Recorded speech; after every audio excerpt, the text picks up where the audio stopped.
আদিবাসী তাকে নীলমাধব নামে দাবি করেন। হিন্দুরা তাকে ভগবান বিষ্ণু অথবা ভগবান কৃষ্ণ রূপে মানেন।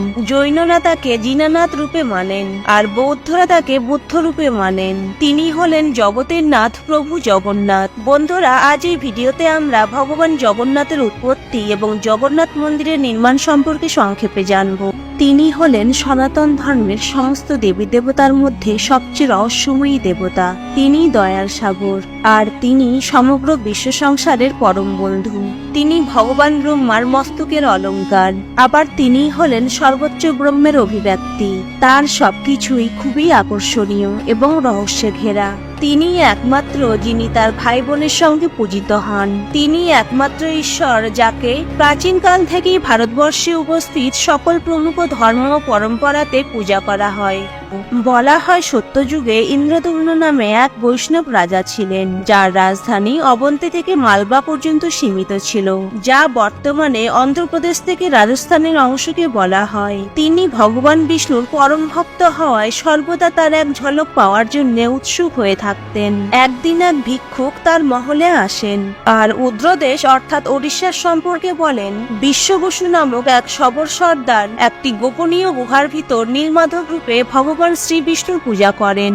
তবে তিনি রাজাকে এর সঠিক স্থান এবং বিস্তারিত কোনো খবর দিতে পারেননি। কিন্তু রাজা ইন্দ্রদম্ন ভগবান বিষ্ণুকে দেখার জন্য অস্থির হয়ে পড়েন এবং উদ্রদেশের সন্ধানে ও বিশ্ব বসুকে খোঁজার জন্য মহলের প্রধান পুরোহিতের ভাই বিদ্যাপতিকে আদেশ দেন তিনি যেন নীলমাধবকে খুঁজে আনেন। বিদ্যাপতি আগে বহু দেশ ভ্রমণ করেছেন, তাই রাজার আদেশে উত্তরদেশের সন্ধানে বেরিয়ে পড়েন। দীর্ঘ যাত্রার পরে বিদ্যাপতি উত্তরদেশে পৌঁছান। সেখানে তিনি শবর সর্দার বিশ্ব বসুর সঙ্গে দেখা করেন। তবে নিজের পরিচয় ও উদ্দেশ্য গোপন করে তিনি তার সঙ্গে বন্ধুত্ব করেন। সেখানে থাকাকালীন বিশ্ব বসুর সুন্দরী কন্যা ললিতার সঙ্গে তার পরিচয় হয়। এরই মধ্যে তাদের মধ্যে প্রেম হয় আর তারা বিয়ে করে নেন। এরপর বিদ্যাপতি কিছুদিন শ্বশুর বাড়িতে কাটান।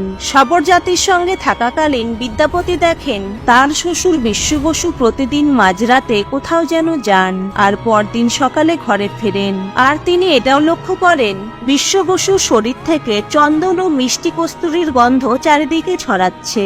বিদ্যাপতি যখন ললিতাকে এই বিষয়ে জিজ্ঞেস করেন তখন তিনি প্রথমে স্বীকার না করলেও কিছু সময় পর ললিতা পিতার আদেশের বিরুদ্ধে গিয়ে স্বামী বিদ্যাপতিকে বলেন তার পিতা প্রতি রাতে নীলমাধবের পূজা করতে জঙ্গলের মধ্যে গুপ্ত গুহায় যান। বিদ্যাপতি তো এই খবরটি পাওয়ার জন্যই এখানে এসেছিলেন। মনে মনে তিনি খুবই খুশি হন আর ভাবেন তাড়াতাড়ি এর সন্ধান জেনে রাজা ইন্দ্রদম্নকে জানাতে হবে। তিনি ললিতাকে বারবার অনুরোধ করেন তাকে যেন একবার নীলমাধবের দর্শনের জন্য নিয়ে যাওয়া হয়। ললিতা জানতেন এটি অসম্ভব, তার পিতা কখনোই রাজি হবেন না। বিদ্যাপতির বারবার বলার পর ললিতা তার পিতার সঙ্গে বিষয়টি নিয়ে কথা বলেন। বিশ্ব বসু অনিচ্ছা সত্ত্বেও কন্যা ললিতার অনুরোধে শেষ পর্যন্ত রাজি হন। তবে বিশ্ব বসুর শর্ত ছিল তিনি জামাতা বিদ্যাপতির চোখে কাপড় বেঁধে নীলমাধবের গুপ্ত স্থানে নিয়ে যাবেন আর নীলমাধবের দর্শনের পর আবার চোখ বেঁধে ফিরতে হবে। চতুর বিদ্যাপতি এই অবসরের লাভ ওঠান আর গুপ্ত গুহায় যাওয়ার রাস্তাকে মনে রাখার জন্য নিজের ধুতির মধ্যে কিছু শস্যের দানা লুকিয়ে রাখেন আর যাওয়ার পথে শস্যের দানা ছড়াতে ছড়াতে যান।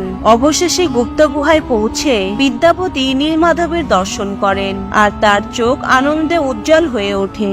তার উদ্দেশ্য সফল হয়। কিছু সময় নীলমাধবের আরাধনা করে তিনি ফিরে যান। কিছুদিন পর তিনি ললিতাকে খুব তাড়াতাড়ি নিতে আসবেন এই প্রতিশ্রুতি দিয়ে অবন্তীনগরে ফিরে যান আর রাজা ইন্দ্রদম্নকে নীলমাধবের দর্শনের রোমাঞ্চকর অনুভূতির কথা বলেন।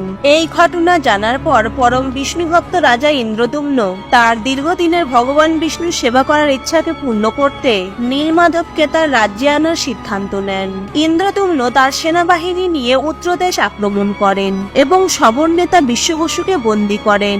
বিশ্ব বসু এতদিনে বিদ্যাপতির ধূর্ততার কথা জানতে পারেন।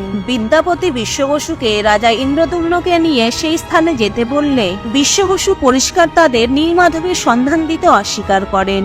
কিন্তু বিদ্যাপতি যে সর্ষের বীজদানা ছড়িয়েছিলেন তা বর্ষার জল পেয়ে সুন্দর গাছে পরিণত হয় আর গাছগুলোকে অনুসরণ করে বিদ্যাপতি রাজা ইন্দ্রদুম্নকে গহীন অরণ্যের নীলমাধবের গুপ্ত গুহায় নিয়ে যান। কিন্তু যখন তারা সেখানে পৌঁছান তখন তারা দেখেন নীলমাধব অন্তর্ধান হয়েছেন, নীলমাধবের স্থান ফাঁকা। এই দেখে রাজা রেগে গিয়ে সমগ্র উদ্রদেশের সবর জাতিকে বন্দি বানানোর সংকল্প করেন। হঠাৎ বাতাসে একটি সূক্ষ্ম আওয়াজ ভেসে আসে, হে রাজন, তুমি আমার একনিষ্ঠ ভক্ত বিশ্ব বসুকে বন্দি করে পৃথিবীতে সবচেয়ে বড় পাপ করেছ। এই সংসারে আমি কোনোদিন তোমাকে নীলমাধব রূপে দর্শন দেব না। বিশ্ব বসুকে কারাগার থেকে মুক্ত করে দাও। ইন্দ্রদুম্ন হতাশায় মানসিকভাবে দুর্বল হয়ে পড়েন এই ভেবে যে তিনি আর কোনোদিন নীলমাধবের দর্শন পাবেন না। দৈব আদেশে সম্মান জানাতে তিনি বিশ্ব বসুকে মুক্ত করে দেন আর জল অন্ন ত্যাগ করে দিনরাত ভগবান বিষ্ণুর আরাধনা শুরু করেন। অন্যদিকে ভগবান শ্রীকৃষ্ণ এক বিশাল জলপ্রলয় এনে দ্বারকায় যদুবংশের বিনাশ ঘটান। কেননা তখন ভগবান শ্রীকৃষ্ণের বৈকুণ্ঠ যাওয়ার সময় উপস্থিত হয়। ভগবান শ্রীকৃষ্ণের বৈকুণ্ঠ যাওয়ার সময় উপস্থিত হলে তিনি একটি গাছের নিচে শায়িত হন। আর জরা নামক এক আদিবাসী ব্যাধ হরিণের চোখ ভেবে ভুল করে শ্রীকৃষ্ণের পায়ের বৃদ্ধাঙ্গুলে তীর চালায়। এরপর জরা তার অজ্ঞাত পাপের জন্য শ্রীকৃষ্ণের কাছে ক্ষমা প্রার্থনা করলে শ্রীকৃষ্ণ জানান এটি পূর্ব নির্ধারিত ছিল, জরা যেন দুঃখ না পায়।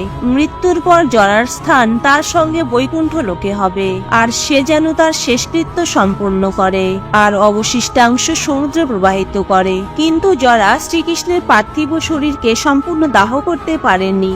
বলা হয় শ্রীকৃষ্ণের হৃদয় ব্যতীত বাকি সব পঞ্চতত্ত্বে বিলীন হয়ে যায়। অর্জুনকে সাথে নিয়ে জরা এই হৃদয়টিকে সমুদ্রে প্রবাহিত করে দেয়। এই হৃদয়টি একটি দৈব কাঠের রূপ নিয়ে ভাসতে ভাসতে পুরীর সমুদ্র তটে পৌঁছায়। ইন্দ্রদুম্ন ভগবান বিষ্ণু স্বপ্নাদেশ পান তিনি সমুদ্র তীরে এক বিশেষ কাঠের ভিতর ভাসতে ভাসতে আসছেন। সেই কাঠ দিয়ে ইন্দ্রদুম্ন যেন তার ছবি ও রূপ নির্মাণ করেন। জেগে উঠে ইন্দ্রদুম্ন পৌঁছে যান সেই স্থানে আর দেখেন স্বপ্নে দেখা সেই পবিত্র কাঠের গুড়ি ভেসে আসছে। তিনি সবর নেতা বিশ্ব বসুর সাহায্যে কাঠটিকে মহলের একটি মঞ্চে আনেন। সেই কাঠ থেকে বহু কারিগর মূর্তি নির্মাণের কাজে লেগে পড়েন, কিন্তু অদ্ভুতভাবে এত কারিগর মিলেও সেই কাঠে একটি গর্ত করতে পারেননি। রাজা ইন্দ্রদুম্ন চিন্তিত ছিলেন কিভাবে ভগবান বিষ্ণুকে আকার দেওয়া সম্ভব হবে। এমন সময় এক বৃদ্ধ ব্যক্তি নিজেকে অনন্ত মহারানা পরিচয় দিয়ে মহলে পৌঁছান। জনশ্রুতি আছে তিনি স্বয়ং দেবশিল্পী বিশ্বকর্মা ছিলেন। তিনি রাজাকে আশ্বাস দেন তিনি মূর্তি নির্মাণ করতে পারবেন, কিন্তু কিছু শর্ত আছে। তিনি বলেন তিনি মূর্তি 21 দিনে বানাবেন এবং একাই বানাবেন, আর যতক্ষণ তিনি তার কাজ সম্পূর্ণ না করবেন ততক্ষণ কেউ যেন তাকে বিরক্ত না করে, আর জল খাবারের জন্য তাকে যেন কেউ জিজ্ঞেস না করে। রাজা ইন্দ্রদুম্ন বৃদ্ধের শর্ত মেনে নেন, আর বৃদ্ধ মহলের দরজা বন্ধ করে কাজ করা শুরু করে দেন। মহলের বাকিরা সেই ঘর থেকে শুধু ছেনি হাতুড়ির শব্দ শুনতে পেত। এইভাবে 2 সপ্তাহ কেটে যায়, কিন্তু একদিন হঠাৎ সেই ঘর থেকে শব্দ আসা বন্ধ হয়ে যায়।